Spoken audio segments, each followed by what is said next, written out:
another episode of Progression Over Destination. In case this is your first time tuning in, my name is Jack Merrony and I'm joined by my co-host, Mathew Price. Last week we caught up with professional sound engineer Johnny Williams, creator of Boombox Official. It's a beautiful piece of craftsmanship, you should go check it out. This week we've got our first female guest, and I really couldn't be happier that it's a very good friend of mine, Hannah Morgan, co-founder of Heads Above the Waves. These guys are a Cardiff-based not-for-profit organisation that help raise awareness of depression and self-harm in young people. Due to the nature of their organisation, we do touch upon certain subjects which some listeners may find distressing. However, this was a really fun episode to record, and Hannah is a perfect example of how talking about your mental health can sometimes cheer you up. Please enjoy this episode. Welcome to Progression Over Destination. Please state your name, occupation, and favourite beige snack. See, the beige snack is the thing that I was really worried about. I had to ask my boyfriend earlier. I was like, "Fuck, they're going to ask me what do I like?" And he just looked me dead in the eye and went, "Crisps, man." And I was like, "Oh yeah, I love crisps." We've had crisps. What crisp then? I like that we've gone beige snack first now. Like salt and vinegar McCoy's, just a classic, you know. Yes. Also, there's these like purple crisps that they do in Tiny Rebel in Cardiff that are called like rosemary and thyme. I don't know, they're like a purple bag of crisps, and we've had some good times, me and those crisps guys. Me and Rosemary. They're a lot of fun, yeah. Yes, so who are you? Sorry. Crisps aside. My name is Hannah and I am director of a not-for-profit organisation, and I'm also an events manager and general lunatic, and I work in a craft beer bar in Cardiff too. Side hustle. You do a lot. You're spinning plates, Han. You're spinning plates. Yeah, and I'm a DJ as well. I got 4 jobs. I forget about DJing, but it's my fave. Oh my God. How do you find time? Yeah, I have a Margaret Thatcher sleep schedule. Like, what a horrible person, but I only sleep like 4 hours a night now. I just like to be busy. Is there not another reference of Margaret Thatcher? Who else loses sleep? I probably need to find. Yeah, I need to find a new person. Yeah. Don't want to make it too political too early on. You know? Straight don't up. Want to alienate listeners, you know. Salt and vinegar McCoy's and Margaret Thatcher. What a combination. Sweet Jesus. People have probably stopped listening already, haven't they? Yeah. What do you think, Jack? What would you eat, Margaret Thatcher or McCoy's? I'd crumble all the crisps over Margaret Thatcher. Just rub them in her wounds. Oh, wow. Oh, right, wounds. I thought you said something else. So, Han. Yeah. Primarily, we want to chat to you about Head Above the Waves. Cool. So, I bought your stuff. Jack's probably bought your stuff. You probably didn't know that I bought your stuff, actually, have you? Never actually met you. This is the first digital meet we've ever met. You guys knew each other? No. Oh, this is pricey. All right, then. I was gonna drink out of your cup, actually. I've got your cup. Oh, I thought that was a metaphor for something then. I was like, sorry. But yeah, no, I'm with you. Yeah. Oh, nice. Thanks, man. That's really cool. And you had a hoodie of yours as well. That's very cool. Thank you so much for supporting our work. That's awesome. Anytime. So how did you start it then? So we started in like arse end of 2012, beginning of 2013. It was so basically I run an alt night in Cardiff, and one of the guys that DJs for me is this really lovely guy called Sam. And we were walking home from DJing one night. I think we'd had a couple of drinks and we were just chatting about like stuff that we'd been through when we were teenagers. And he was talking about self-harm that he'd encountered, and I was talking about things that I dealt with as a teenager, like being bullied a lot, struggling with depression or anxiety, and some other bits and bobs that have happened in my life. And he was saying that he wanted to do some t-shirts with his band that he was in at the time that raised money for Samaritans, that said something along the lines of like "pop punk saved my life" as the slogan or whatever. And I was like, that's really cool, man. If I can help out in any way, you know, let me know.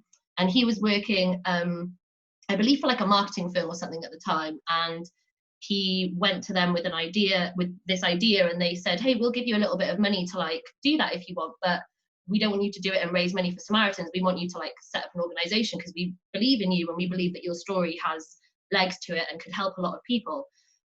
So I was like, that's awesome. I don't really know like how to set up an organization though, and because we probably just recently had that conversation, he was like, Han, do you want to get him on board? And then we have a friend called Griff. He hasn't passed and we're still friends. That made it sound like we've excommunicated him.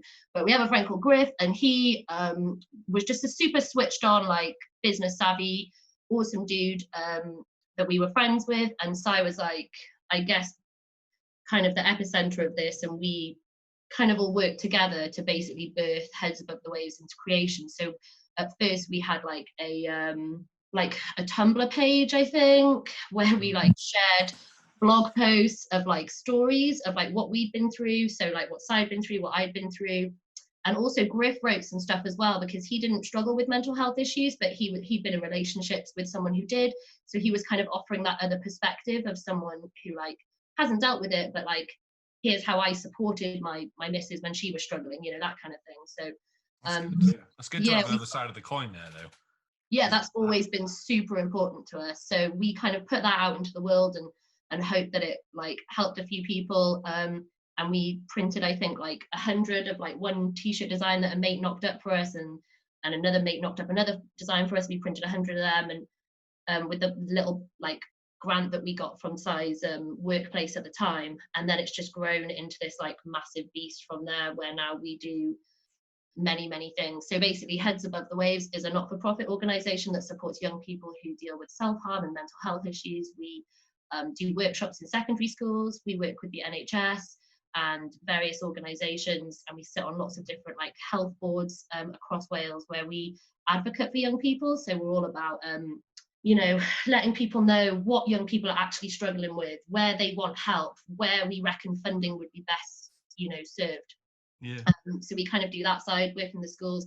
We've just done some stuff with the NHS where we produced a booklet for young people if they go into A&E with either self-harm or maybe a suicide attempt, and they kind of get patched up by the doctors and spoken to, but then they kind of get sent out on their way. So we developed like a booklet for them to kind of give to the young people to take out and kind of like get some support, fill out in their own time when they're at home, and hopefully help them a bit, because we just felt that there wasn't enough resources, and all of our, you know, friends and people we were working with in the NHS were like, I can't relate, and I don't know, and I've only got like 10 minutes with this kid, and I got to make sure they're all right, and it's just not enough time. So we were like, maybe we could help by producing something to help the professionals do their job, and also to like safeguard the young people a little bit. So we've been doing it's that. mad how you say there's like not enough resources. I was watching on Netflix today the Identical Twins. Have you seen that on Netflix with the triplets? Yeah. Wow, that was crazy though. In the 80s, like that, one of the brothers committed suicide because I don't think there was any help from around then, was there? No. Like you say, there's no help for anybody nowadays. Like I would say there's a lot more help now than there is back in the 80s. There's a lot more now, but it's overstretched now, man. Like it's just it's everything's just really stretched thinly, and you know, people slip through the cracks. So we're very much like, you know, our whole thing is like not one solution works for everybody, not one size fits all. So we're all about trying to offer as many different, you know, outlooks and coping techniques and forms of advice that we can, but we also know that like our vibe isn't for everybody. So we're about signposting to other organizations too, and just highlighting that there are people you can talk to, and it's not that scary when you ring a helpline. Like, you know, I know you don't want to talk on the phone, but there's messaging services, or like, have you tried speaking to a family member, or like, listen, your school's got counselling services that you might not be aware of, and we're just about like trying to highlight that stuff. I did have a look at your website earlier on, and there's an entire page on your website that gives you loads of different charities to look towards. We're really keen to like highlight the awesome work that everyone else is doing as well, you know, like I said, it's about signposting and hoping that something will connect with someone, and someone will kind of read something and go, oh yeah, that makes sense to me, I'm going to try that, or yeah, I'm not going to give up. And that's what our whole website's about. That's like another aspect of our work. Is I love your website as well. Who designed that? It's really good. That was Griff. So that was the guy that was the third director of Heads. He left because he runs a production company called Storm and Shelter, who are awesome, and they got really big, and he kind of couldn't, you know, dedicate the time that we needed him to the Heads. So, Everyone's got a mate called Griff, isn't he? I don't know. You've got a mate called Griff. I got two mates. I don't have any mate called Griff. So I'm going to skip straight off the back of that, because you've told us about different charities. would you like to collaborate with anyone else with what you're doing? Yeah, there's loads of people that I want to collab with. I think one interesting thing that we've learned over the last couple of years is the more that you collab with different organisations, the more legit you are, and the easier it is to get funding as well. So the more stuff you do with organisations, like the better it is for all of you, basically. And I know there's stuff that we've been doing for ages that other organisations are starting to do, and they're consulting with us. I almost said what they were then, but I don't think they've announced that they're doing it, so I definitely can't say the names. Yeah, there's basically some like major organisations who are looking more seriously at self-harm as an issue now, instead of just like depression and anxiety. Through your light that you've shone on it? Perhaps, or maybe just that there's more awareness and people are talking about it generally because of the work of a lot of organisations and because of like societal constructs. You can definitely say you've contributed to that. Yeah, maybe. I don't know. I don't like tooting my own horn. I'm like, no, it's not us. It's not us. But I just think people are more open to talking about things. And I think even wasn't there something on like Channel 3 or like there were it was either this morning or maybe it was like a government thing where they were leaving, there was like a guy standing and it was representing all the men that like, because suicide is the biggest killer of men in under 45 in the UK right now, right? Yeah. And there was a whole campaign about it a few months ago, and it really sparked a lot of conversations, which we thought was awesome. And, you know, I'm not going to be like, oh, that's down to us. I'm like, that's down to the sheer volume of tragedies that are happening and people are feeling like they have to do something about it. And that can only be a good thing if people are taking action because of, you know, terrible things that are happening. Oh, this is going to be so depressing. I'm so sorry. Well, I think this is the kind of like, I think this is the reason why we wanted to do a podcast in the first place was to talk to business owners or people who started their own ventures and just the general shit that they've been through in order to get where they are, but also the stories that they have got along that way.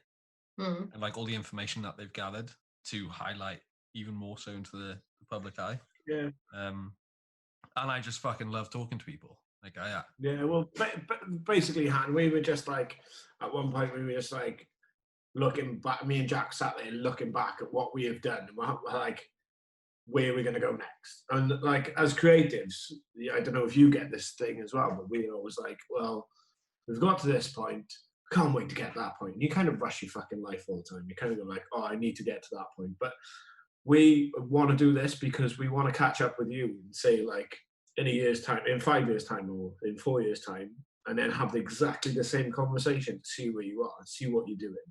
Like, and that's why we wanted to do ourselves first, because we wanted us to know where we are getting, what we are doing, because we can look back and go, oh my God, do you remember when you, like, when we did this last time, you had, when I did it, I think I had one person working at the shop with me. Yeah. That's already changed. Like, we've got like 2 of us and a piercer now, which is something that's like a small increase, but that's only 6 months, you know. So, but it's not about that for me. It's more about like how things are changing and how I'm mentally changing as well. And I think that's important to like obviously speak to people like you with how things have developed for you guys. Do you know what I mean? I was going to ask you guys where the name for the podcast came from actually, but that you've just like explained it basically, that it is just about like the journeys you're getting, that people are going through. You know, it's really interesting. It's a cool concept. There's no destination. The only destination is fucking stopping and retiring, which we'll never do. There's no such thing as that. Well, I feel like I'm retired now. Do you feel retired, or have you got still loads of stuff to do, or what? I don't know. I was speaking to my therapist about this the other day. I'm one of those people that's like, I was speaking to my therapist about this the other day. But I was like, do you know what? If everything stopped now for me, I know I gave it a bloody good go and I worked my ass off and I had a lot of laughs and I gave it my all. So I have like zero regrets of anything. If I don't make it or don't get to a destination, I don't even know what that destination is supposed to look like. Yeah. I'm just trying to live my life and be like, if I'm out there using what I've been through to help other people, if I'm like having a laugh, if I'm being an asset to my friends and family, and I'm just trying to make the world a little bit of a better place without sounding too cheesy or like I think I'm like a martyr or an amazing person, but I'm just trying, you know, to help people and and just be there for people and be a good friend and be a good sister and a good daughter and a better person than I have been in the past, then that's okay for me, you know. I'm not about the destination. I'm all about the progression. I'm all about just trying to improve and just be, you know, a better person. And if it gets me somewhere, and if it gets me to a cool destination or the next kind of project that's really interesting, rad. But again, like chatting to my boyfriend earlier, he was like, even if you weren't working so much right now, even if like you didn't have to do like loads of work from home whilst you're, you know, in lockdown stuck at home, you'd still be working, you'd still find a billion things to do. And I was like, yeah, probably. Yeah. I mean, that's just who I am as a person because of various things that have happened to me in my life. I feel like I constantly need to be busy and doing stuff and like helping and, you know, Just checking in keep on yourself people. active, keep your sure. mind. Yeah. No, it's Yeah. good. It's a good attitude to have. It's a really good attitude to have. Yeah. I don't know, I get a bit burned out sometimes. I don't take care of myself, but you know, I don't want to. Yeah, they do say it's like better to burn out than fade away, though, don't they? That's like a motto kind of thing to say, you know. Yeah. It's better to Sometimes I go to bed and I'm like, was I a badass today, or did I have just a shit one and do nothing? And sometimes I go to sleep and I'm like, fuck, if I don't wake up, I fucked it today. What a rubbish day. but then, you know, other days I'll go to bed and I'll be like, yeah, I smashed it today. We had a laugh in the pub and I worked my ass off and like, you know, and I think that's okay, you know, and it's all right to have those shit days as well and be like, oh, today wasn't good. It kind of spurs you on to be like, right, tomorrow I'm going to get up and be a badass all day and like try my hardest and like kill it. Yeah. When I had my counselling, I remember her saying like rest to be fresh. Like you have to acknowledge your body and listen to your body. And she prescribed me more naps. So for the last 2 years, like I've like Kelsey, my partner, she absolutely loves a nap. And now, because beforehand she was like, can we go for a nap? I'm like, no, I've got too much to do. I need to do all this now. I need to get it done. And she could never understand why I couldn't switch off. But as soon as I heard it from a professional's point of view, she was like, yes, this is the best. I got so many naps now. It's fine. I nap now more. Nap buddies. Yeah, you know, like it's. Sometimes you just need a professional to like validate that though and tell you. And you're like, I respected it from my girlfriend, but I just didn't feel like I had time because I want to make a good life for us, for her, for me. Yeah. But then if someone else is like, no, you need to, and puts it in a slightly different way, and you're like, oh, if I have a nap, I'm going to be able to kill it even more and be better when I wake up. Then like, let's have a nap, you know? Let's have a nap together. I think that's lovely. It's nice to have a nap. Told me, what did Nikki told me to learn to sit still, and I still haven't fucking learned that. I never will. You're terrible. You're absolutely terrible for it. It's not for everyone. No. We do meditation workshops in secondary schools, and like I love the meditation workshop because I'm very much like, guys, it's not traditional meditation. We're just going to do a really chill bit of breathing. We're just going to have a bit of a reflect on like what we're grateful for, what we're good at, what we like about ourselves. Like, and honestly, it's the most divisive workshop we do because some students really won't go for it. That it'll bring out panic attacks. It'll stress them out even more. They'll be like, all of us. I've been in rooms with like 14 kids. And all of a sudden everyone's crying. And I'm like, oh my God, I just asked you to breathe in. But it's because sometimes young people don't need that moment of space because it allows too many negative thoughts and negative like thought patterns to interfere with their day, or like intrusive thoughts coming in. So sometimes you do just have to accept that you're not that person that needs to sit still and chill and meditate. You just have to find your own way of doing it, you know? Yeah. You've got to be, some people have got to be really productive, like you said earlier on, like they've got to have that badass day. Like they've got to have that, like, oh, I fucking smashed today. And I'm one of those. Like this morning I got up and I made some eggs, right? And for the last fucking 4 days, I completely ruined my eggs. Today, hit them out of the park, like smacked them out of the park. Like, and I was like, I'm going to have a good fucking day today. You know, on a personal level, at the minute, things are not great for me because of what's going on in the situation. Not it's like affecting the situation where I'm not allowed to see my kids. So I'm getting really, I'm not pissed off. I'm just like, it's not normal for me, you know? So like, you're grieving that time of like seeing and spending with them and those like moments of them growing up. Instead of whining about it, I'm just consistently doing things to make my house even more awesome for when I do see them. Class. So like, I filled a massive swimming pool this morning today for him, and like we're just, me and the missus just completely blitzing the house, just painting it and stuff, and just making it so good. For when they arrive, I don't have any of the jobs to do that I feel guilty for on a daily basis. So get those out of the way and just like that. That's where I'm at the moment with it, you know. Yeah. So strong dadding. Strong dadding. Yeah, I'm in quite a difficult like place at the moment. I don't really know what's going on mentally. I don't know where my business is at, if it's going to survive through this, if I'm going to be able to employ both of my friends again. Like, it's a really weird time to be in, and I think a lot of people are in the same boat. But yeah, some days at the moment I'm just like, you know, I'm just not going to do that. I'm going to do fuck all today, and I'm okay with it. Yeah. And that's but totally fine. You were never like that before. You probably never like that before. No, God no.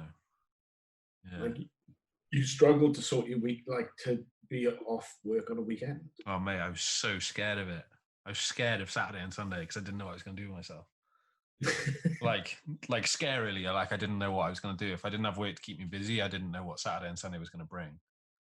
So I'd work through it. So I worked probably 7 days a week for probably 7 months because I just didn't want to stop. Yeah. Why did you feel like you needed to do that though? Because I felt like if I stopped, my whole life would stop. And have you stopped now? Yeah.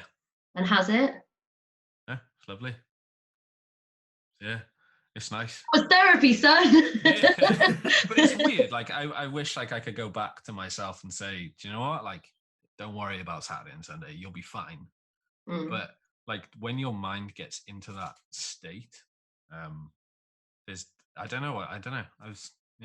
It makes you wonder what else is going on around other people's minds that allow them to behave in such ways. I don't know. It's a bizarre one. Like if my mind can do that, what can the mind do to somebody else? Yeah, it's just such a powerful thing that's very underestimated. Han. Yeah. Are there any mottos or mantras that you live by? You know, because like we talked about the better to burn out than fade away. Do you have any personal ones? Yeah, man. Stay hydrated. Hydration is key. As you pour some more wine. Well, it's hydration in any form, right? So again, just listening to your other podcasts, I knew this question was coming, and I was like, holy shit, don't let the bastards grind you down is like my family motto. And like I say like be nice, because I like to quote Roadhouse a lot because it's a cracking film. You know, be nice until you know, until it's time to not be nice and stuff. And I was like, oh, I could say that, and then I was like, do you know what, just drink some fucking water in it, you know, just hydration is key. And my friends make fun of me a lot for it, and it's like my little like catchphrase in Cardiff, and everyone's like, oh, shut up. But honest to God, if you're not feeling well, have a glass of water. It'll probably sort out, you know, 80% of what's wrong. Are you constipated? Have you got a headache? Are you a bit stressed? Have a water. Even if it's just taking that time to like drink the water and you're doing it consciously, that's a meditation in itself almost, because you're doing like something thoughtfully and purposefully, and you're hydrating yourself, you're being kind to yourself for a second in your day, no matter how like hectic and busy you are. So yeah, water is good for you. Drink water. Take that time to just have that hydration. But also it's like a metaphor for, you know, just like hydrate yourself. Just replenish yourself with whatever you need to, whether it's water, whether it's like having a break, whether it's hanging out with your friends, whether it's seeing your family members, whether it's, I don't know, doing something nice with someone else. It's about just like hydrating your soul, man. I can see cheesy. You cringing there, like, oh, did I just say that? Just have another bit of wine. But it's true, I don't drink enough water, and the fact that you said that now will probably resonate more with me to oh, bro, you want to get yourself a nice Chili's bottle, #spawn. I've got a Deus chili. I've got a Deus chili water with some mint in here, just if I want to mix it up a bit. And I've got wine. You know, I'm going to be up all night, Ian. I'm going to have a nightmare. I'm not going to get a second sleep, but my skin's going to be. I did start doing that. I bought like a 5-litre bottle, and I was like adamant that I'd like be drinking it every day. And then everyone started taking the piss out of me, like because I was carrying this bottle everywhere. And I was like, fucking don't hate the player, hate the game. Listen, You man, know? I've been you, dude. I've been you, but I'm so much better off for drinking all my water. And all right, you get a nickname, you know, of like Jugs or whatever, and you're like, that's not get over. But it's you know, just stay hydrated, dude. Like, why do you care what people are saying, like making fun of you? Come on now, you're a dad. The inner feminist in me hated that you called yourself Jugs. Yeah. Well, no, I didn't call. Like, people called me it. That's what I'm saying. I'm rallying against it. I'm fighting through the BS and the bullying, and I'm staying hydrated. Staying hydrated. Hydrate, don't contaminate. Yeah, don't hate, hydrate. Don't hate, hydrate. Oh my God. We've like our questions are here, there, and everywhere. Yeah. Wait, I want to spin back to one. Go on. With Heads Above the Waves, you opened a shop, pop-up shop, right? Yeah, so honestly, there's so many branches of Heads that I didn't get around to saying that we also sell merch. So yeah, obviously we started with the t-shirts, and we used to go to gigs and like oh god, anywhere that would have a space, like Christmas craft markets, you know, rocking up to different festivals and stuff with like this antique suitcase of size. And we just like whack it on a table, pop all the shirts out, make them look jazzy, chat to everybody, talk everyone's ear off until they bought a t-shirt, basically. Yeah. And then a couple of years ago, maybe about 4 or 5 years ago, we got the opportunity to do a little pop-up in Cardiff, which was supposed to be for a month. Has it been that long? Yeah, we did like a little shop, and we kind of did it all out, and people were just dropping in all day and every day. It was so successful that the guys that ran the arcade that we were in Cardiff said, oh, you can have it for another month if you pay us rent for a month.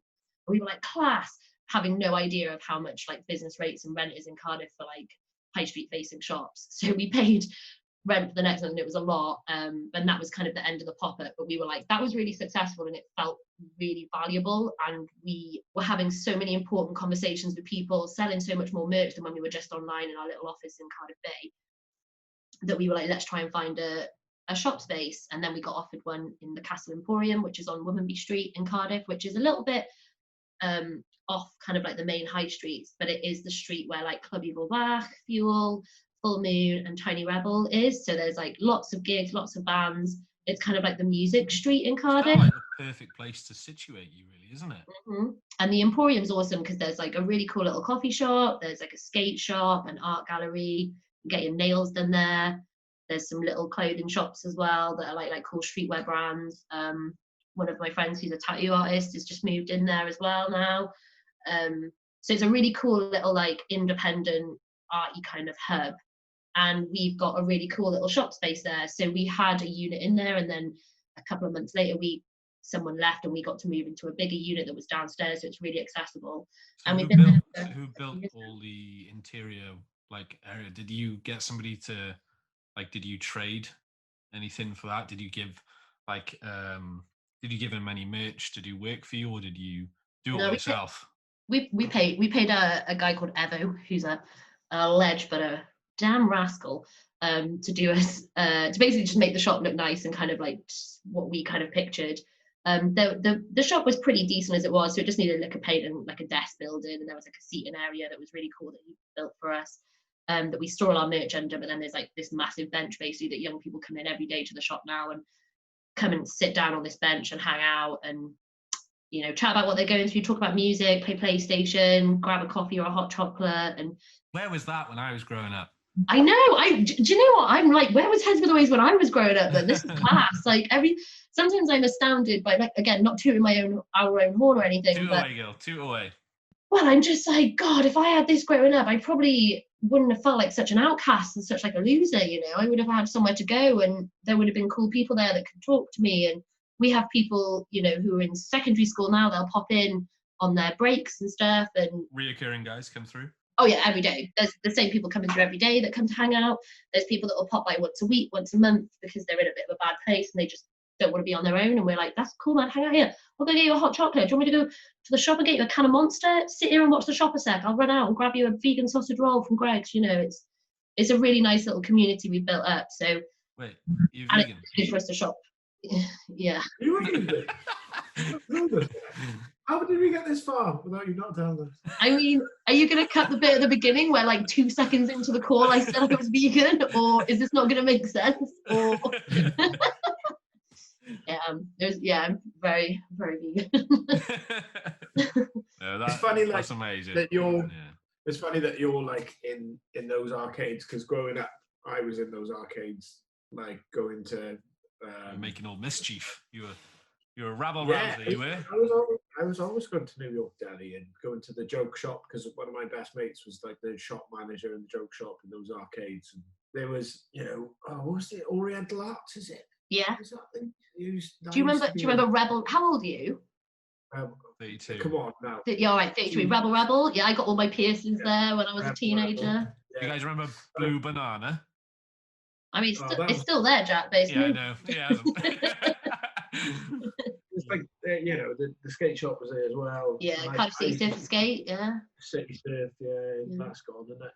But like, well, no, that's actually it's kind of the same guys, I think, that are in the skate shop next to us now in the Emporium. It's just kind of changed to Cardiff Skateboard Club. Yeah, it changed hands, isn't it? Yeah. Yeah, they're really nice guys. They're awesome. Yeah, cool. Like, like when I was younger, like for me, Jack was just saying, like, where was that when I was growing up? I think I replaced those things. Like when I was where I was living, I kind of like left that and just got on the train to Cardiff, and then was like the age of 15. I was there. That was my my haven, was to be down there just watching skateboarders and like getting into not loads of trouble, just loads of fun, just having loads of fun. Do you go to gigs in the Barfly and stuff? Do you go to like the punk rock all dayers in the Barfly? And of course I did. Yeah, of course. And filling up the City Hall's fountain with what was it? One year we filled it up with washing up liquid, so there's loads of bubbles. You tinkers. Yeah, I never went to the fountains. I wasn't cool enough to go to the fountains. I'd strictly go to Barfly and then go home. You said about the Barfly then.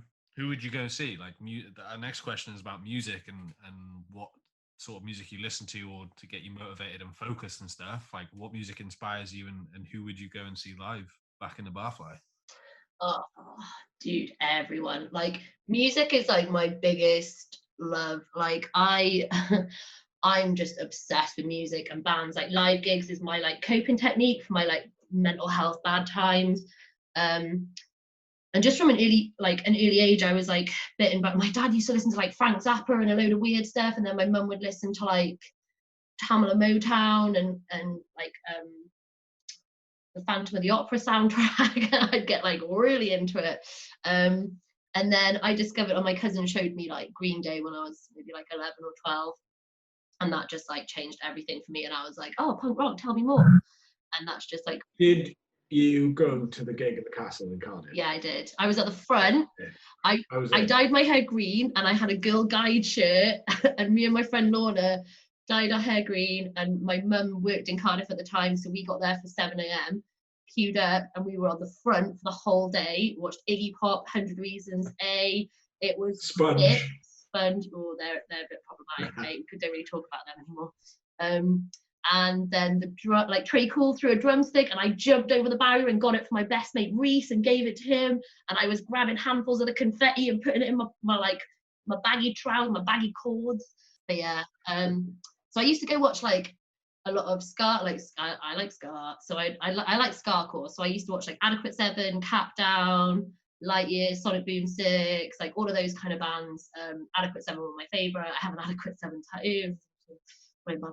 And yeah, that's who I used to go and watch, like all the ska punk all dayers in the Barfly. And then I've always just sort of loved that music, and I've got really into hardcore. I like a bit of hip hop. I like a bit of everything, man. But I'm really passionate about what I do love. And I still listen to pop punk. My club night that I run is like a pop punk and emo and alt night, and it's the best. Thanks, dude. I absolutely love it. Oh, thank you, man. Yeah. I play this. I've been playing, songs from A Fever You Can't Swear by Panic at the Disco for like 10 years. Like I've been listening to those songs for like 10, 15 years, and I've been playing them for like the last 5 years and listening to them in my club night for the last 7 years. You've had a few. I still love it. You've had a few guest nights from people who were in pop punk bands. Yeah, we've had loads. Yeah. Who did you fangirl over? None of them. Because when you're in work, you just don't want to be like that person.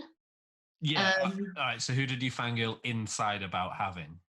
Like, did you go, holy shit, is this actually happening? Are they coming to my workplace to DJ? Newfound Glory. Yeah, I bet that was sick.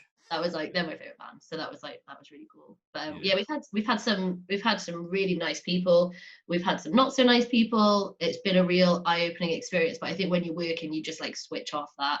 And I don't want to make them, because there's, you know, a couple hundred people in the club being like, oh my god. I'm there to like make sure they're okay and try and be professional. So I'm just like, all right. And you know, we get people drop into the venue as well and like come in for a night out. They've been playing a gig somewhere and swing by, even though we didn't think they were going to pop down. And you just have to be like, all right, and just treat them like a normal person. I think they like appreciate that. Yeah, that's good. Amazing. So have you ever... I wanted to ask you about your counselling, Jack, before you got back into it, but we can talk about that at the end if you want. Hey, go for it. Ask away. I don't mind including it. I'm just interested, dude, because we've, you know, bumped into each other a little while ago, and we were at a drag show, and we had a little crafty fag outside while my mum and your missus were upstairs watching the show. We had a very brief chat, and I was asking how you were, and you mentioned you had some counselling then. You said it'd been really helpful.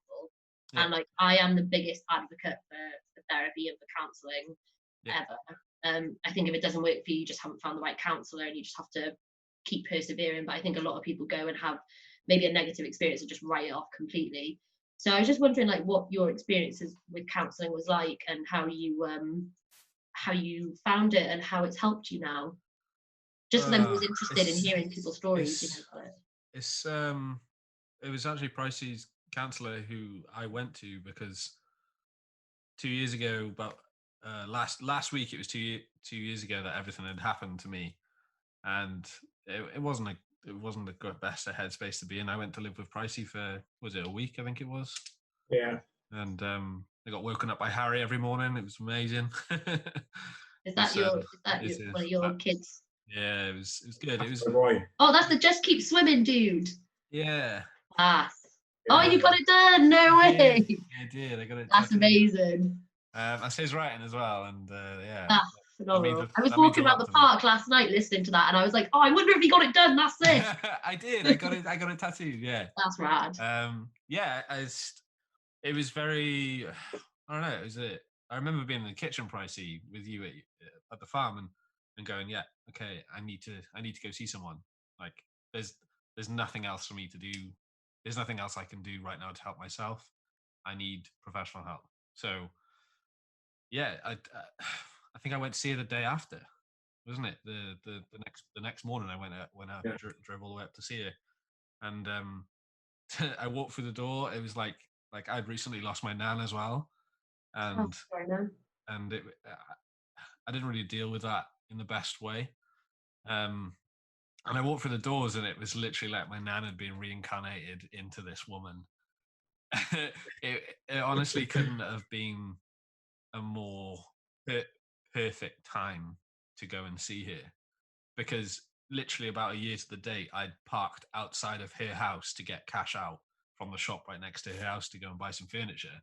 And I remember her front garden, she's got a gateway to nowhere, and I remember looking at it and being like, that's amazing, because it's just a random gate in the garden. It's like, it doesn't make any sense, but I remember it. And I walked in and she said, hi Jack, I'm Nikki, like, how you doing? And I just burst into tears, and it was the most like cathartic. Oh god, yeah, I was unconsolable, and she gave me a glass of water, stay hydrated. And we sat in the living room with her 2 seats looking out into the garden, a very tranquil, very nice, relaxing area.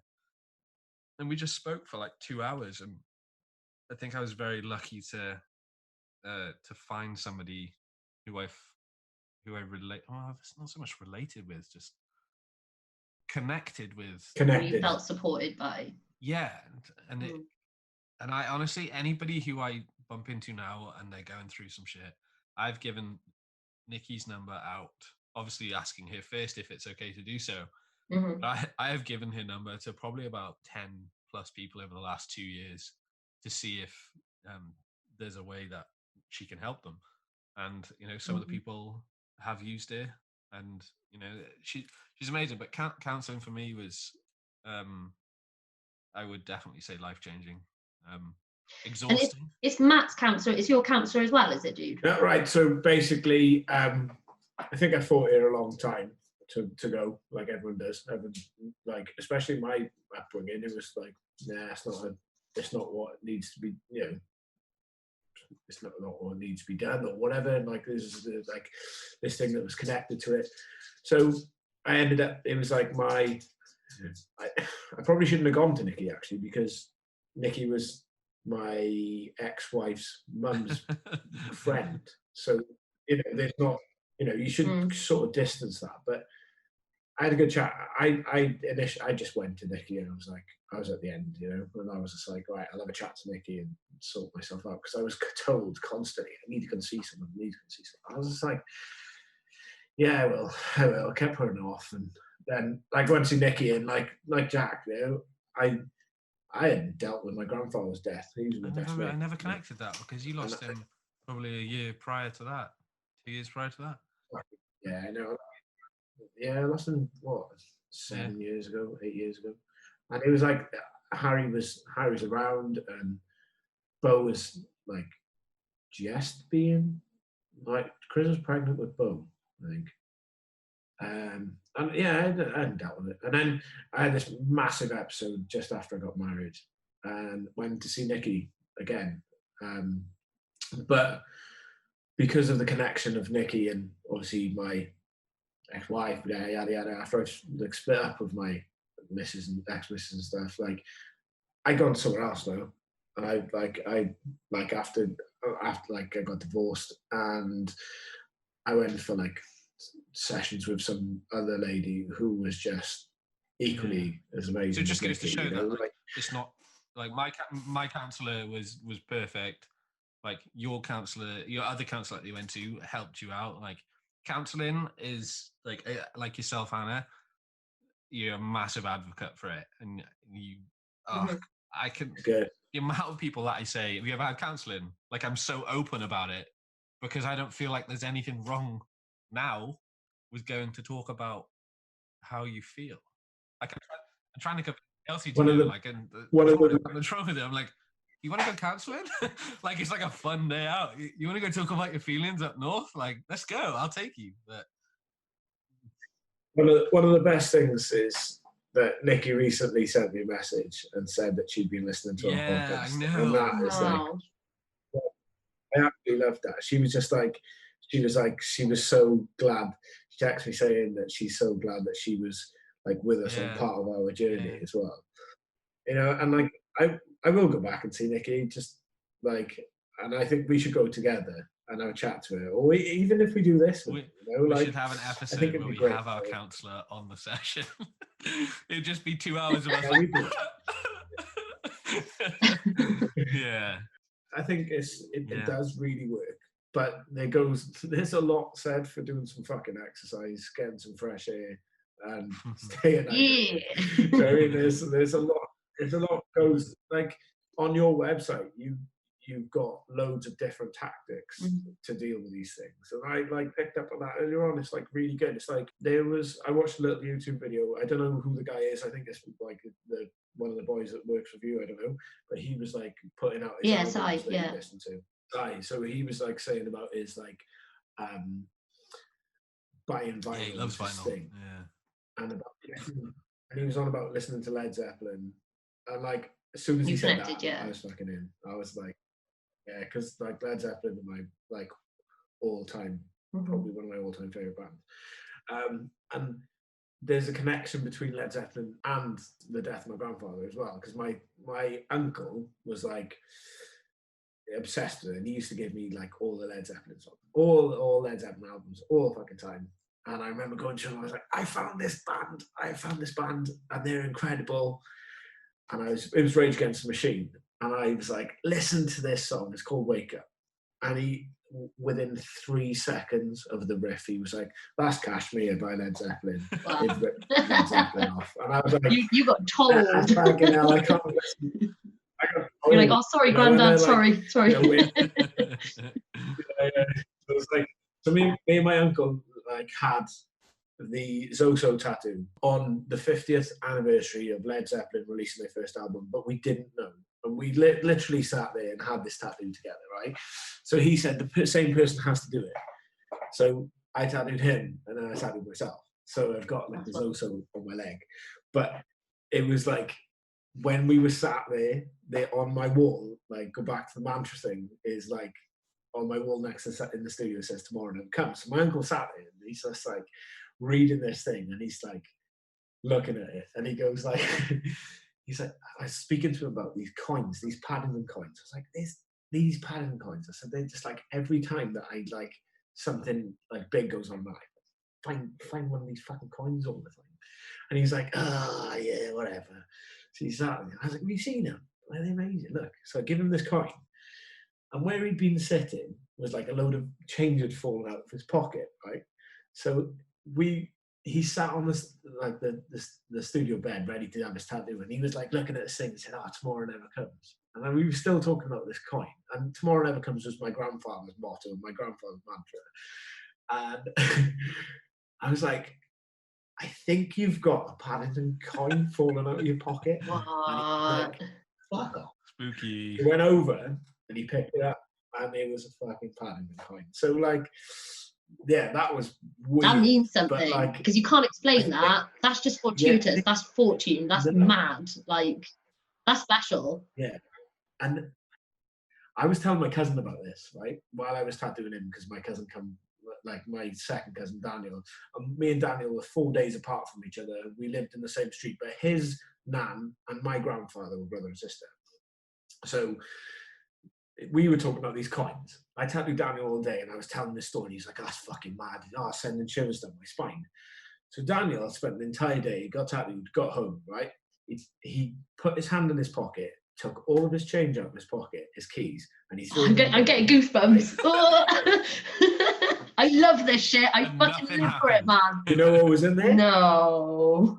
Oh, I've got goosebumps, man. That's yeah. It's weird because you talk about like you talk about all this stuff like Greg, little Greg's dad, Big Greg in New York, when his brother passed away, he kept seeing feathers everywhere, right? Was it feathers?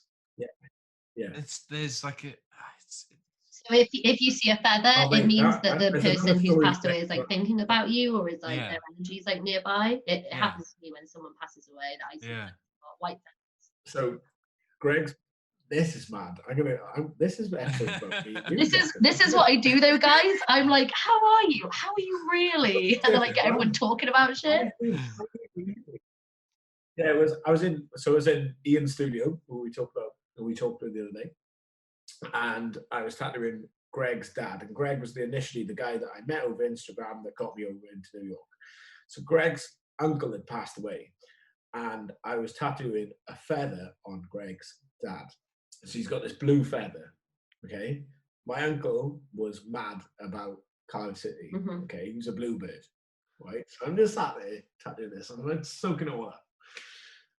And next thing you know, UB40, Red Wine comes on, just completely on a mad Spotify playlist. So I just grabbed my phone and like record it, sent it to my family group chat, and they were like, no fucking way. Like everyone in my family was just like, that's mental, because he was obsessed with UB40, and I was there in New York tattooing a blue feather on someone because completely unrelated, but at the same time you do. So related. Like, yeah. I love those little things, you know. It just like, even if it is just mad coincidences, even if it doesn't mean anything, it just makes you feel a bit more connected to the people that aren't there anymore in that moment, and that's really important, I think. You know. Yeah. Every time I play Scrabble, I'm reminded of my nan, because when I was younger, we were playing Scrabble in a lounge, and I spelled out the word scrotum. Jack.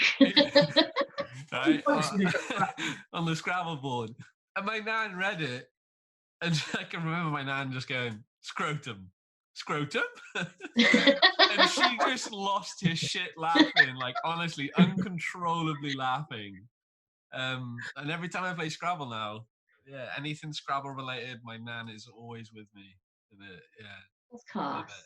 I think it's really important and really brave of you guys to just speak so openly as you did about your experiences with therapy and mental health, because if other guys listen to this, they'll know that it's okay to talk about stuff, and maybe you'll have like broken down some of the barriers to go into therapy. Like you just made it seem really normal and really lush to go. I think it And is. it's so important. I think it is so normal nowadays.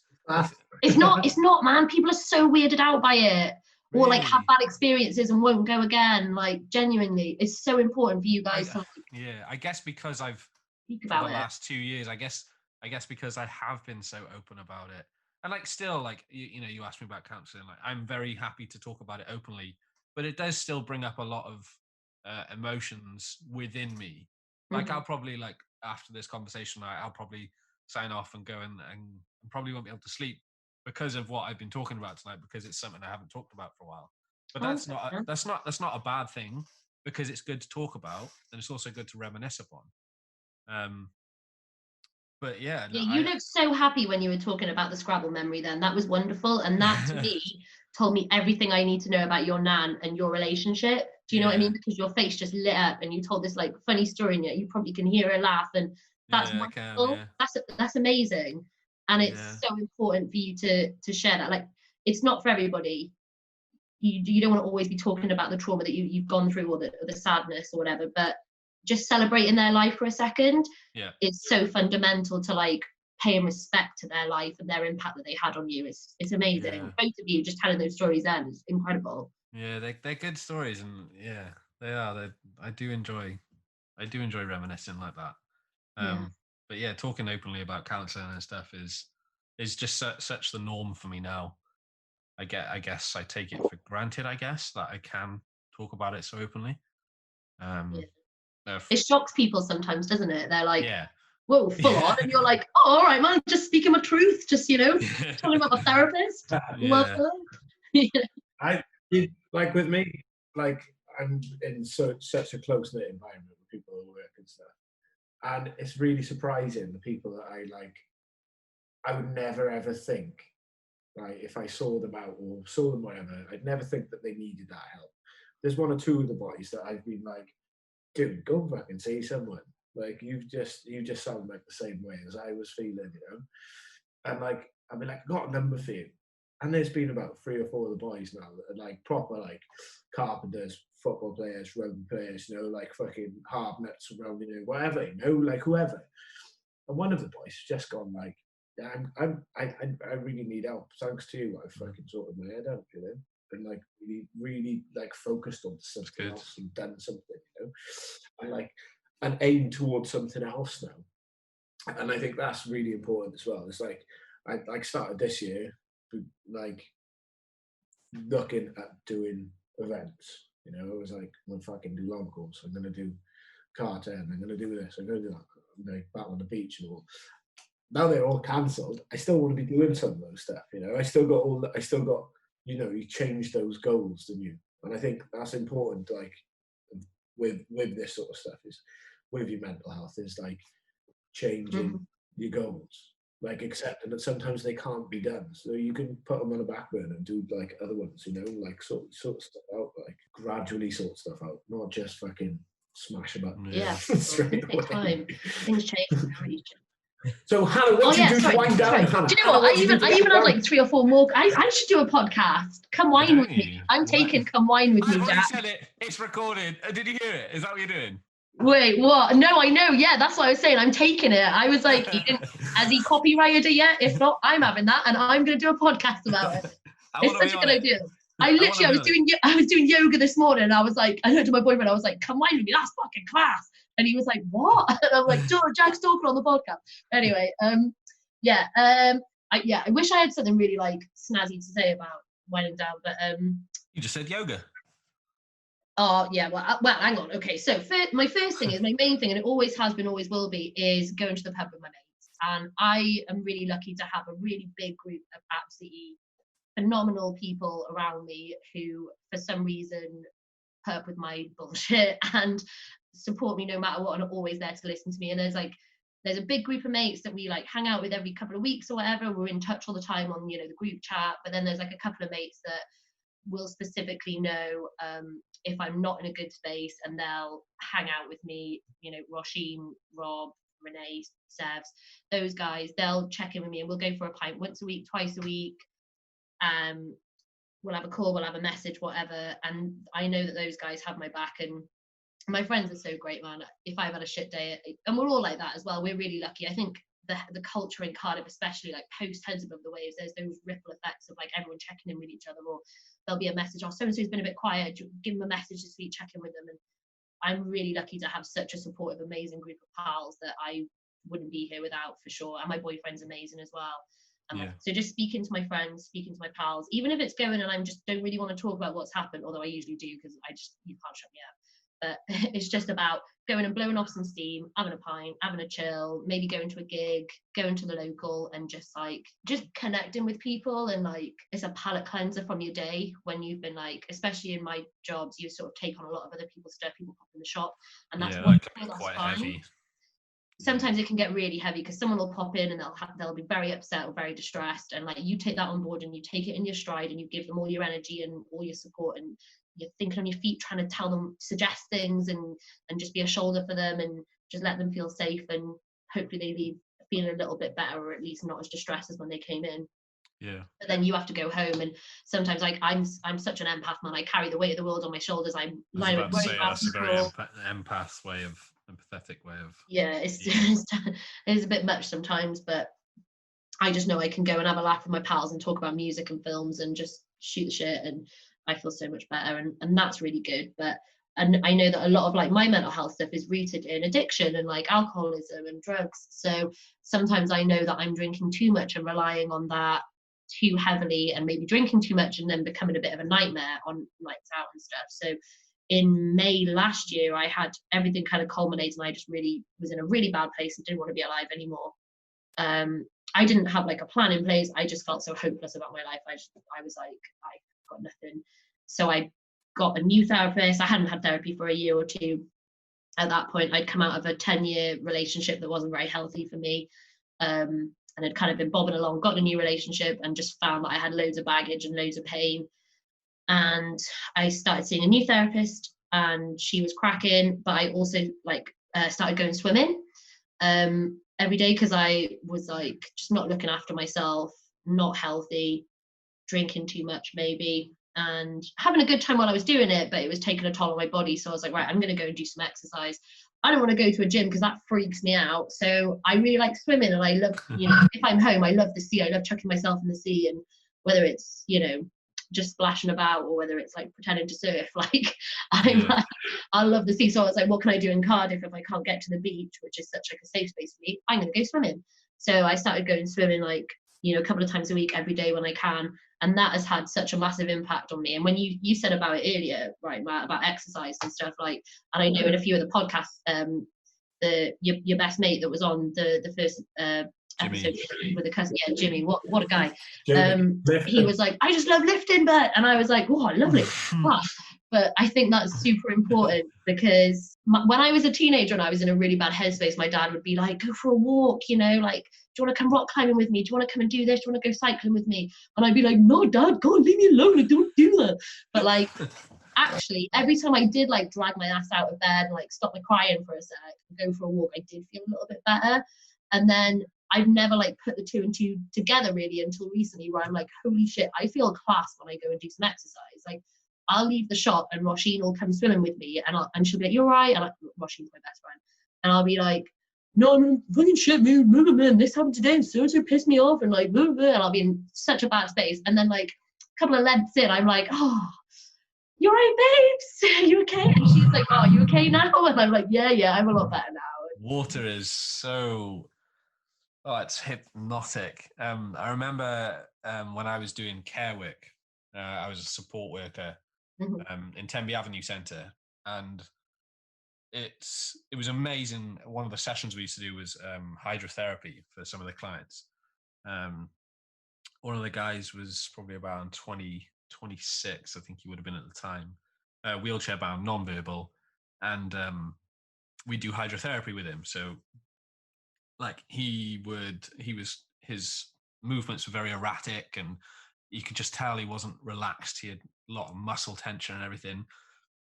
We'd wheel him to the side of the pool. You could immediately see how calm he would be, like knowing he was going in the water. We'd put him in the sling and we'd just lure him into the water, and the look on his face, the joy, the relief.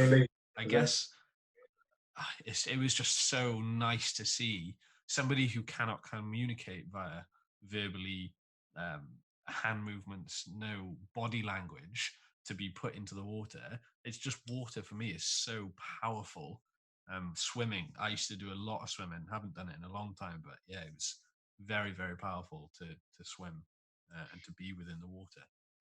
And do you know what? It's the one place where I don't have my phone now as well. Yeah. Do you know what I mean? I'm not checking my phone and see my messages. I've got to post this and check who's replied to and emails coming in. It's the one part of my day, and I like really struggle without my phone, but it's the one space where I'm like, right, this is just for me. Yeah. No one else. I've just got this time to just like mull things over, have a bit of a think through my day, think about nothing even. God, most of the time I'm just like trying to stop people splashing me or like getting in my lane, and I'm like, Jesus, you know, stay in your lane, man. Yeah, no, genuine. Or they come out the steam room and I'm like, oh, you just got straight in the pool, you dirty, you know, like have a shower first, wash the sweat. Oh no, I'm drinking it in as I'm doing the breaststroke. God, yeah, I love it, and I didn't put that together until, and now when I'm hearing people say, oh, it's such a, and I'm like, yes, it is. Like, it's so important. It's incredible. And I know friends of mine have gone to the doctors and been like, I'm in a really bad place, and they've gone, have you know, exercise? I know it might seem a little bit hokey, but like try, you know, just getting out there and getting those endorphins. Like the same amount of serotonin that you produce through exercise is the same amount of serotonin that you'd be getting from an antidepressant at their lowest level, I believe. I think there's some kind of science like that someone's told me before, and I think, well, heck, I have an issue. I can't take antidepressants because of I have like a very addictive personality, and I know I'd rely on them forever. I don't want to go down that route. It's not right for me. If I can get that same boost from doing some exercise, heck yeah, I'm going to do that over like going on a prescription. Yes, medication is the right choice for some people and the right path for some people to go on, but for me, it's not. So having that same equivalent kind of like help from exercise, of course I'm going to do that. I'm still on my medication from probably about a year and a half now, and I don't see myself coming off it. I'm not reliant upon it. You know, some nights I've missed it, and that's okay. You know, it's there if I need it. I'm not super reliant on it. So where do you see like the charity and all in like a year's time? Oh yeah, we're a community interest company. Yeah. That's right. Sorry.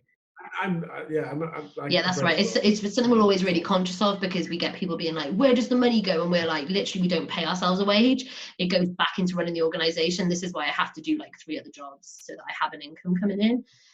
Even though Heads is my full-time job, I have to work evenings, weekends, like long nights, DJing, bar work, whatever. So I'm just always very conscious of like the charity label, because people kind of kick off about it if you think you're taking money, which we're not.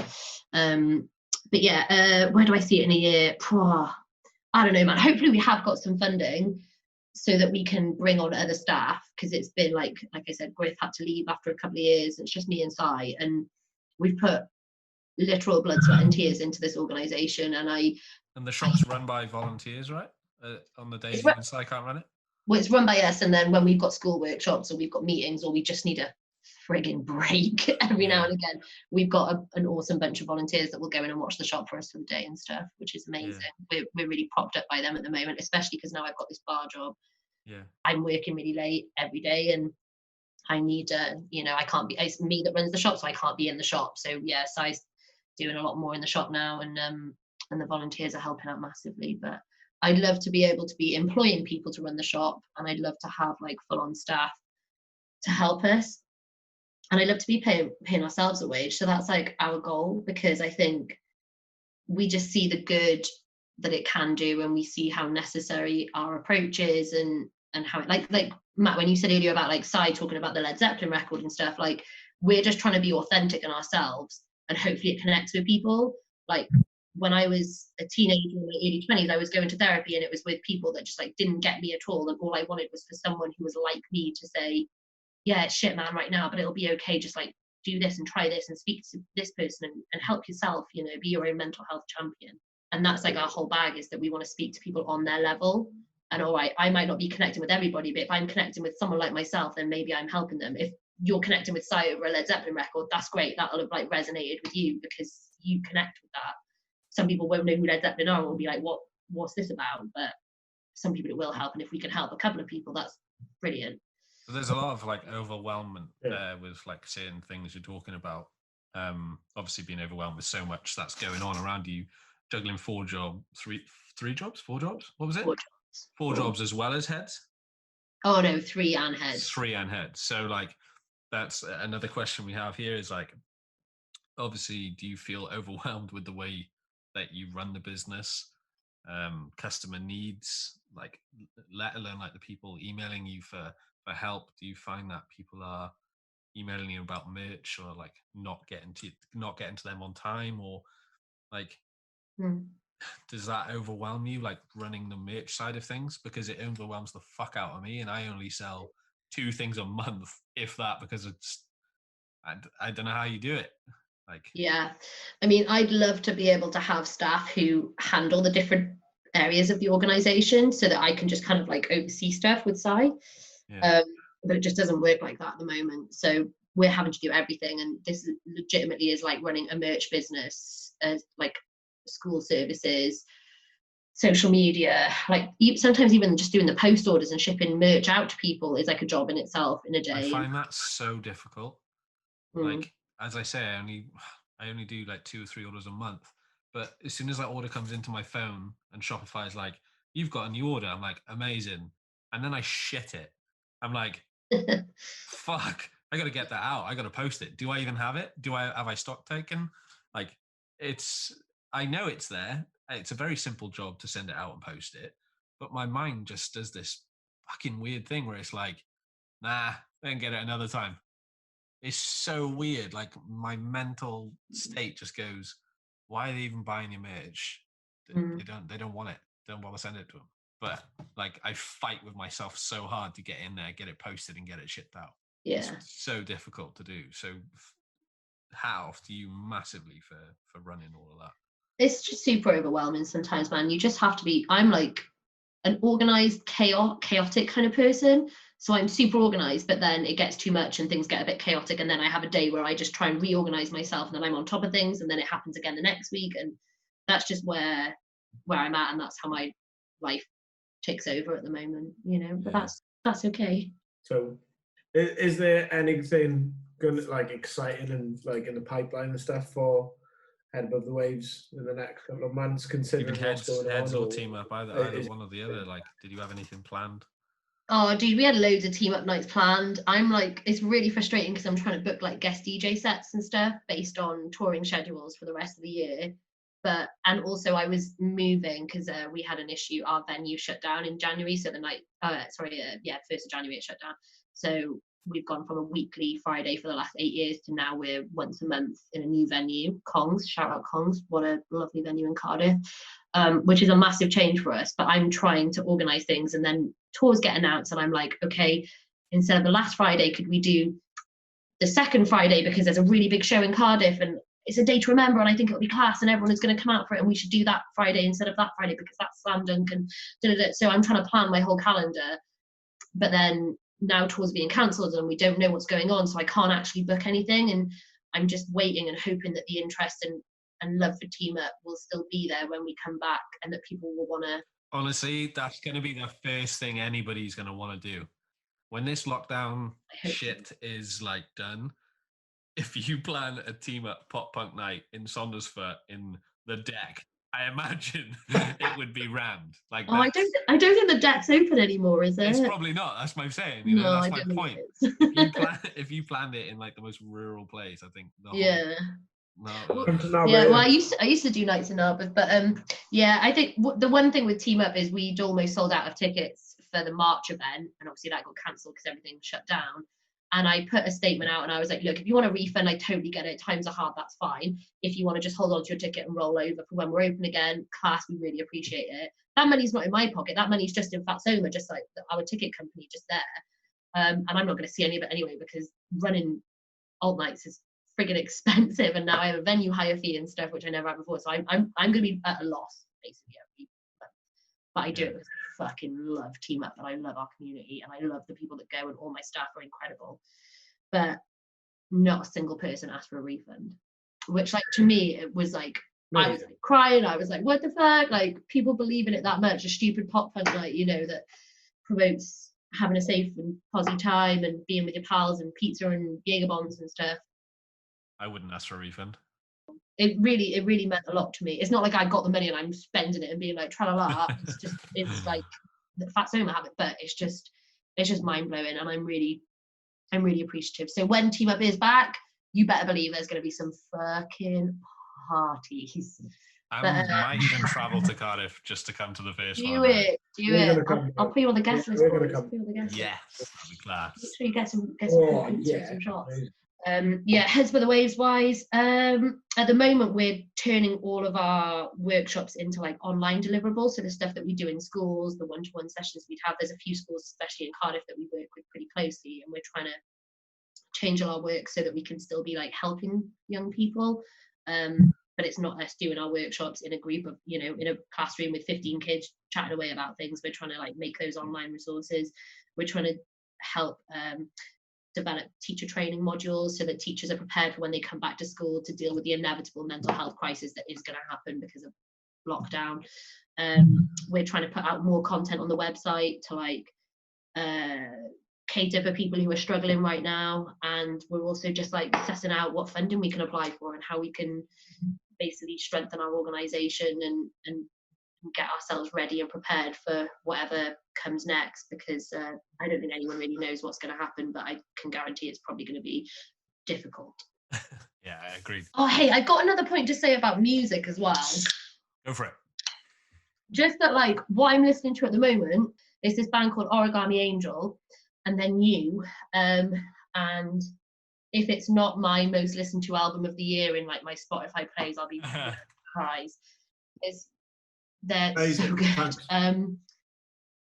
Do you remember, like, Jack, maybe for you, when you first heard like 4 Year Strong and Set Your Goals and stuff like that back in like 2006, 2007, and you were like, what the fuck? This is, or like the Wonder Years for the first time. This is what this band is like. It's giving me that same like, I love it, like that I had back then. They're just like a really solid pop punk band, but they've got like blast beats drumming and like weird little riffy like techie bits, and like they're just a really solid pop punk band. But they've just released this album at the start of January called Somewhere City, and it's just a perfect body of work. Like the first time you listen to a Phoebe You Can't Swear by Panic at the Disco and you're like, what the fuck is this? This is amazing. That's what this album is like. It's so good, and I am campaigning to, you know, around the UK to make them like popular. I'm like spearheading the UK scene for Origami Angel. So amazing. Where are they from? America somewhere. I don't 100% know, but please do check out Origami Angel. I've brought them up right now, and I'll check them out after. Do. We have 2 questions left for your lovely self. Go on, let's rattle through them. Well, one is at the very beginning and one is at the very end. So we've skipped over based on what we've been talking about to try and segue questions. Can I just ask one? Well, that's 3 then. Go on. And on your website, you've got loads of little hacks. What is a really good life hack that you use on a daily basis that we might not know of? They had rain. Yeah, I don't want to hark on about the water. I wasn't prepared for this one. This wasn't in the other questions. What's the one life hack? What do you mean in like the things to try out thing? Yeah. Today we made like we were like, oh, I need some ice cream for the dog. Went straight online, found out how to make some ice cream. So now that's a bit of a life hack. We can, instead of buying ice cream, we can make some ice cream for the dog. So have you got any sort of things like that? Yeah, like you have a dog. You have a dog that you can teach me stuff about. No, like I don't know. You're about to say something then, huh? What was it? You said. Well, I think I had the wrong end of the stick, and I was just going to pick one of the coping techniques that we suggest for like young people when they're trying to like stop self-harming on the page. I was just going to pick like my fave, but now I'm thinking it might need to be a bit more exciting than that. And I'm trying to think of like anything I've learned. Wearing cycling shorts to stop chub rub is very useful for me. Drinking water, paracetamol before you go to bed on a hangover, very helpful. Ioralites. Yeah, a lot of people say that. Yeah, or like a Barocca. In Frontier Tattoo, where I get tattooed in Cardiff, all the boys just rave about Barocca. They just love it. Yeah, Barocca's good. I'm on a stag do. I made one of my mates. Right, I was his best man. I put 4 Baroccas in his mouth, and then held his nose in his mouth and made him do a Baroccano. So like basically, he just like foams Barocca through his beard. What a great way to do things. What a lovely friend. I'm like, You know how hard this is going to be for me to fucking edit. Oh, I've got it. I've got my life hack. Go for it. Okay, so I listen religiously to a podcast called My Favorite Murder, really into true crime. I could not be more of a stereotypical white girl. I'm a vegan, I do yoga, and I like true crime.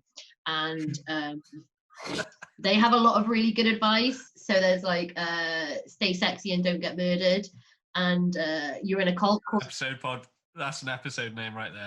No, maybe it's this episode. Yeah, it is. Stay sexy, don't get murdered, and you're in a cult, call your dad.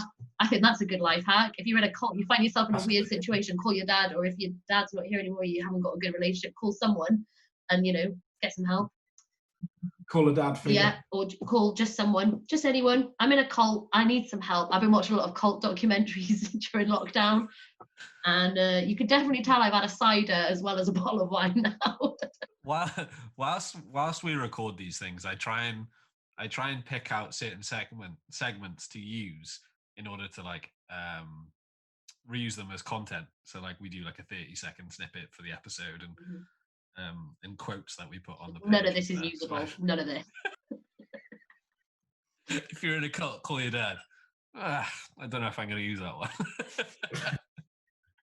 We got one question left. One. Yeah. The golden. Yeah, it's probably the one that defines most people, to be honest. Do you feel like you've been through any life-changing moments that have defined you today? If you prefer like not to say anything, then that's perfectly okay. But yeah, have you been through anything to define who you are today?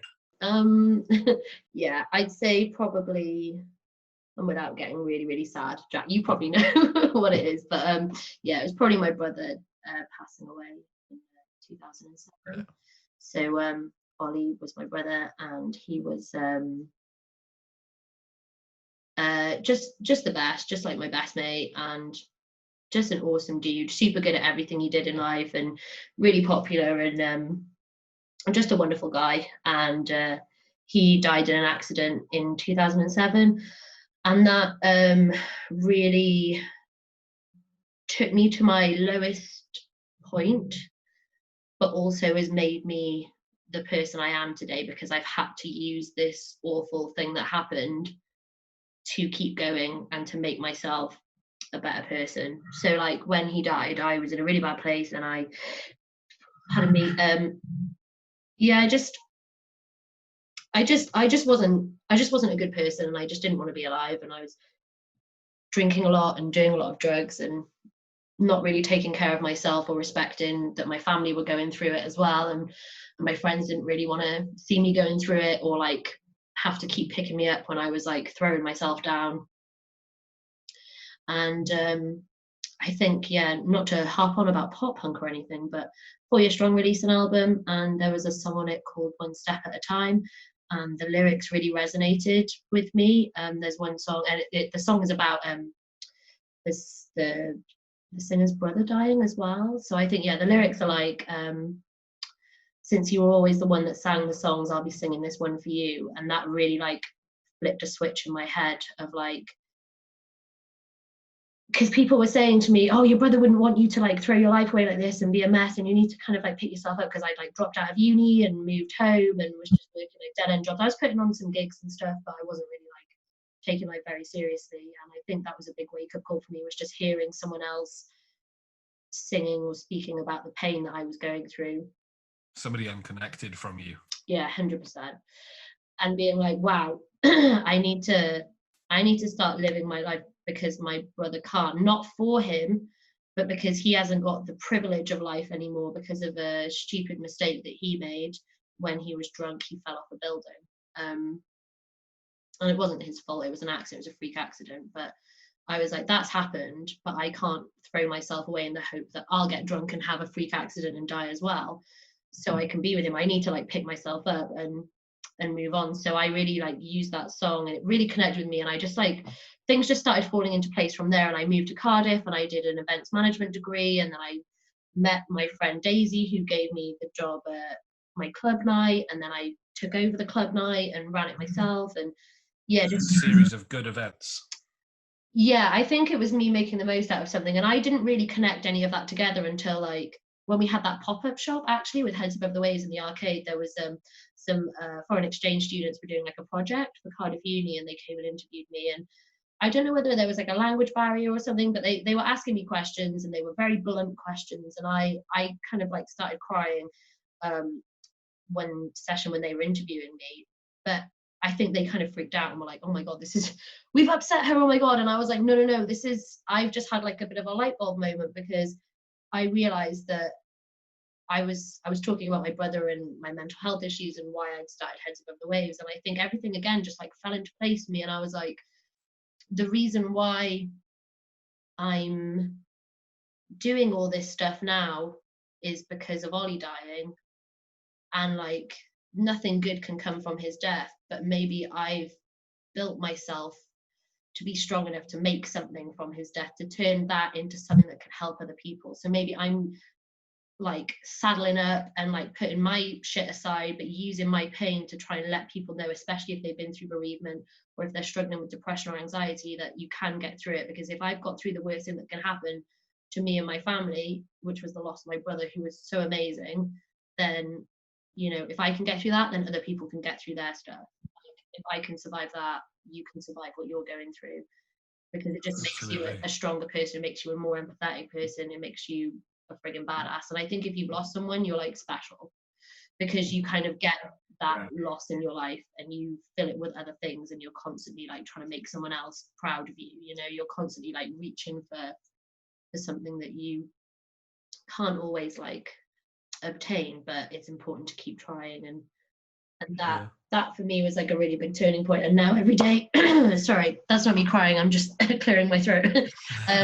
It's just about, you know, it's just about using the experiences you've been through to like I said at the start, just try and be a better person, just try and live your life a little bit better and help other people. And that's just the one thing that I can take from this awful thing, that my brother's not here anymore and he can't live his life and listen to the bands that I'm listening to and go to gigs and see his girlfriend and watch my sister grow up and get a job and play football and do all the things that he liked to do and stuff. So I just have to keep trying to smash it out for him, because he can't. Fucking smash it right out the park. Yeah. I don't know, man. But don't compare yourself to Margaret Thatcher, please.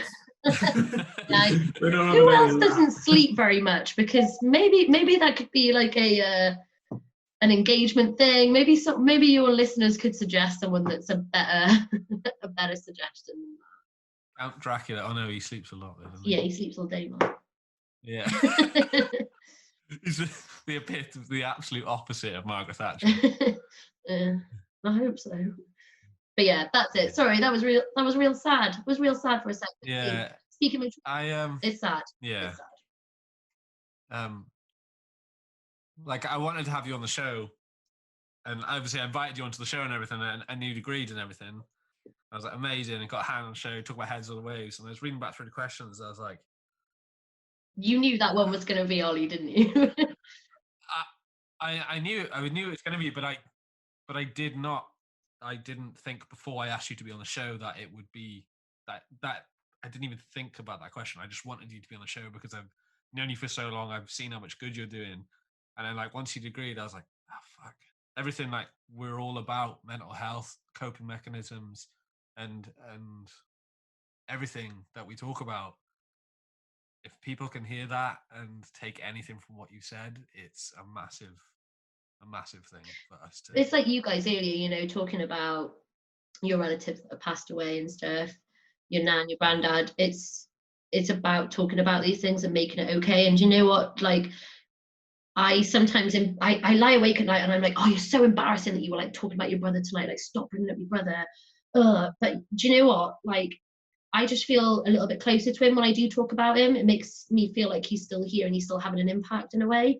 So like I try not to I'm trying now through a lot of therapy to not shame myself about these things, because talking about him like keeps me, like my sister, she can't, it's not in her nature. She's very, very private. For me, the more I talk about it, the more it helps me, the more cathartic it is for me, and the more like I remember the good times. Like I'm really glad that you guys brought up like positive memories from your like loved ones that have passed away, because I would have asked you about them if you hadn't brought them up naturally. Because I think that's really important. Like if someone passes away now, I'm like, tell me about, I'm not like, oh my god, what happened? I'm like, yo, tell me about the like your best memory with them, because that gives you a good like idea of their impact and what kind of person they were and how much they meant to you. Rather, it doesn't matter how they died, it matters what impact they had on you and how great of a person they were when they were alive. And I think if I can talk about my brother, even if it makes me super sad, and like you said, I might go to bed tonight and have a bit of a think and maybe shed a few tears and stuff, but at least I've like kept him alive and in my head and acknowledged, you know, what I'm doing because of his passing. And that's really important. Good. Thank you for sharing that as well. I really appreciate that. Absolutely. I'm sorry to land that on you. Especially because I'm a complete and utter stranger. Oh, dude, I talk to people in the street about it, man. I love talking about my brother. He was such a legend. Like, I love talking about it. It's hard, but like, it's nice to be able to remember him and think about the impact he's had. I thought you guys were going to ask me about do you compare yourself question, because you've asked like a lot of other people. And we had it here. Pricey cut it out. It's all right, Jack. I sometimes look at like, you'll release something with old Elton and I'll be like, fuck, that looks sick, or that picture's sick, or that design's sick, or that concept's sick, and I'm like, fuck, we should have done that with heads. And like I even compare myself to you and your work and be like, fuck, I should be like, we haven't done a design for ages and we should be doing this, and like other people are jumping on it and smashing like the mental health like associated like clothing. And I wanted to say that on the podcast, but it's different for my stuff, right? Because I don't design something with the intent to sell and to spread the message. I've said this. I think I did a vlog with Dean from Milford, and I said about, if I have like a design in my head, I'll draw it, I'll print it, and that's it. It's done. I'm done with it. Mm-hmm. Like, and that sucks because some of my best stuff I've done, like the one on the wall behind me right now, I absolutely love that one. I've not done anything with it. That's sick. Is that like a mountain and a sea and a guy? Yeah. No, it's South Beach. Me lying on South Beach. Rad. And I printed a run of clothing, but I never did anything from it, you know. But it was in my head, got it out there, and I don't do anything with it. There's a lot of stuff that I do that I just don't put out there, or I just print one of.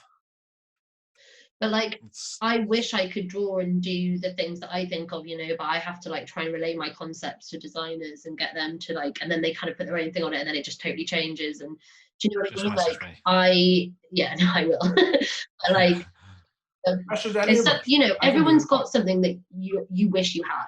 Do you know what I mean? Like, everyone's always comparing themselves to others and being like, oh fuck, that's sick. Oh, I wish I'd done that. I wish I'd thought of that. And it's the small guys like yourself, like myself, where I'm like, oh, that's class. But Matt, even when you were saying in one of the other podcasts about like, I want to do a tattoo studio and I want to have that area at the front where it's really chill and really zen with like the plants and stuff, I was like, that's such a fucking sick idea. Like, of course, why wouldn't you want to have that like nice experience for your customers before they come in so they're super chill? I was like, that's such a fucking good idea. And you were like, no one else has done that yet. And I was like, no, they fucking haven't. Someone should totally do that. So, do you know what I mean? But then you'll see people like cropping up with it, and it's because everyone's just got good intentions and is doing this. Like, everyone's coming up with those ideas because there's a gap that needs to be filled. And it doesn't matter if someone else is doing it, you can still do it too, because you can do it in your own way and do it better. And that's what I have to keep reminding myself when I see other people's work, you know. Yeah, you mentioned earlier, you asked if I was wearing a Doomsday t-shirt. Yeah, sorry about that. I didn't want to. No, it's fine. It's honestly fine. But it just goes to show, like, the inspiration that I took from a Doomsday shirt, you know, made me want to do a run of Self-Doubt Sucks, because I was comparing myself to a print studio in America that were doing amazing. They were collaborating with like America's biggest screen printing, merchandising, manufacturing company called Ryonet. Massive, right? And they've only been going around maybe a year, these guys that are collaborating with them. I was like, fuck's sake, I've been doing this 3 years, grafting my ass off. You know, like, what? Why aren't I there? So, because you're not in America. No, I'm not in America. There's that. I'm not in America. But I was like, immediately, like, self-doubt. You fucking beating yourself up. Yeah. I just woke up and I was like, I'm gonna embroider shit based on the Nothing from No One Doomsday shit. I'm gonna use the exact same shit, and I'm gonna put my own message on it. Yeah, pass. And I did, and I sold quite a few of them, which is nice. But and do you know what? Like, you're turning that kind of like self-doubt into something positive and awesome that will like really resonate with other people. Plus, what I've learned is that I look at like organizations like Samaritans and like, or clothing companies or people that are running alt nights, but actually I've spoken to people and they've been like, I wish I had the freedom to do what you guys were doing. I wish I could. They're not going to do it as good as you, because they've got a board of directors that they've got to fucking bypass anyway, so don't worry. I never thought you would even look at my stuff and be comparing what you were doing on your level to what I do in my lounge. Like, it's bizarre for me. Oh my god, of course, dude. Like, legit, if someone like starts up a rock night in Cardiff, I'm like, oh my god, Team Up's over. Do you know what I mean? Like, it could be the most established thing in the world. It could be like an upcomer, but your stuff is like, your design work is so crisp and so clean, and it's exactly the kind of stuff that we have in our line. You know, like, I would love to be able to employ you as our design. Do you know what I mean? Like, to have you at hand to be like, oh, Jack, could you knock this up for us, because your aesthetic is like so. Well, don't employ me, just let me do it. But yeah, it's just like, let's talk. But it's just well, you laugh, but I want to do that shit. That's what I love doing. Like, I've never been driven by money. I don't fucking care about money. No, and I really don't. And same. If I can draw and like help people through my drawings, then I'm fucking in. And I get you, man. I'm one of those people that's fully like, but I get really stressed that I'm not paying people. Like, I don't ever want to be viewed as someone that's just using people's talents for my own means, because that's not my vibe at all. Like, it really stresses me out if that gets leveled at me. And I'll go out of my way to like explain, like, that's not what I like. But yeah, I always want to like pay my way and make sure everyone's compensated for their skills, because I don't think anyone should work for free, even though I work for free. Yeah, you wouldn't talk to your friends the way you talk to yourself, would you? So no, that's like a big thing for me that I'm trying to work on at the moment, is like, I'm like, my best friends, I'm like, you're amazing. I'm like, have you seen Cheer on Netflix? I'm like, no, not yet. Oh, you should watch it. There's a kid called Jerry on there, and I'm like that for my friends. I'm like their biggest cheerleader. I'm like, you've got this, girl. You go out and smash it and stuff. Like, and they'll be doing it to me, but it'll just fall on deaf ears, because I'm so concerned with making sure everyone else around me is okay. I'm not myself. Yeah. And I think, that genuinely, dude, there's been times where you've released something and I've looked at it and been like, wow, like, that's so good. I wish we'd have. He's annoying, isn't he? Thank you. So fucking talented. There's a quote. I don't know who said it. It says, "Successful people are searching for a way to help others. Unsuccessful people are wondering what's in it for me." So I found that resonates quite a lot with me, and I just want to help people.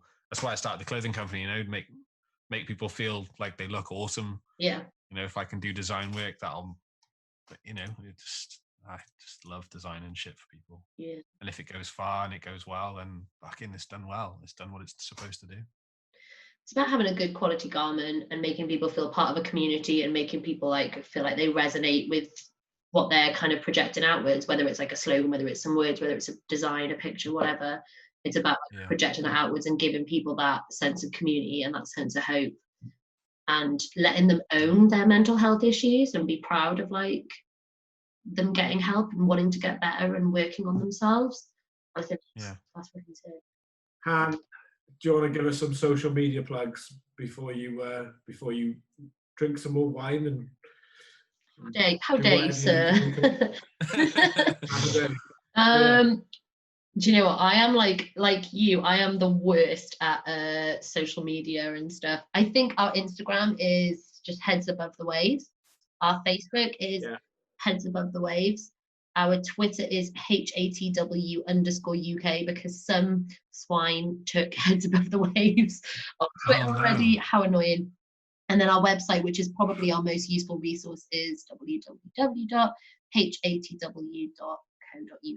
and that's where there's links to our socials on there and loads of really good information and signposting to other organisations that are super helpful, and just loads of good stuff. The website's incredible. It's so good. It's a good resource. Top work to Griff as well for doing that. It's a bloody Griff website. and Josh, they smashed it. They were awesome. Thanks so much for coming on. Thank you for sharing that. I feel like I've known you for years already when I've known you for 2 hours. I generally thought you guys had met before and like you just immediately hit it off talking about everything. So it's really nice to. I'm class, man. I'll talk to anybody. I love everyone. I just want to make everyone my pal. But I also appreciate the platform that me and Pricey have. I know it's only been 6-7 episodes by the time this one comes out, but everybody who comes on, they feel like they're at home and it's a nice and open place to be able to talk about. So definitely. Yeah, I appreciate you coming on and and thanks for like listening to previous podcasts as well. Yeah. That's like massive. No, that was really fun. I can't wait to hear the other ones. I was like, there's only 3. Damn. Am I the first chick to be on? You are. Yes. Oh, sick. Yeah, you are. Thank you. You deserve it. Yeah, you do. Yeah. But yeah, thanks so much for coming on to the episode. We'll leave all of Hannah's social links in the description below. So go and follow her. She's amazing at what she does and just a generally all-round nice person. Go and say hi. We're always about it. Yeah, same lads. Look after yourselves, all right? Know that this isn't going to be forever. Yeah, fuck off. Yeah. Steam up. Oh, Jesus. All right. Peace. See you Cheers, later.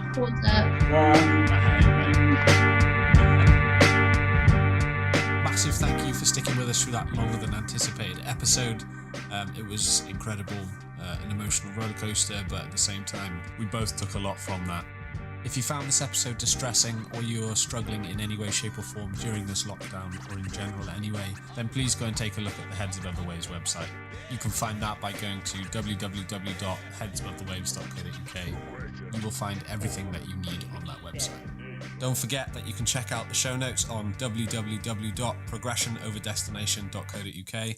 And if you enjoyed, please leave us a message on any of our socials. Our handle is @progressionoverdestination. We'll catch you next time when we've got Dylan Gilligan of Upstate Merch from New York.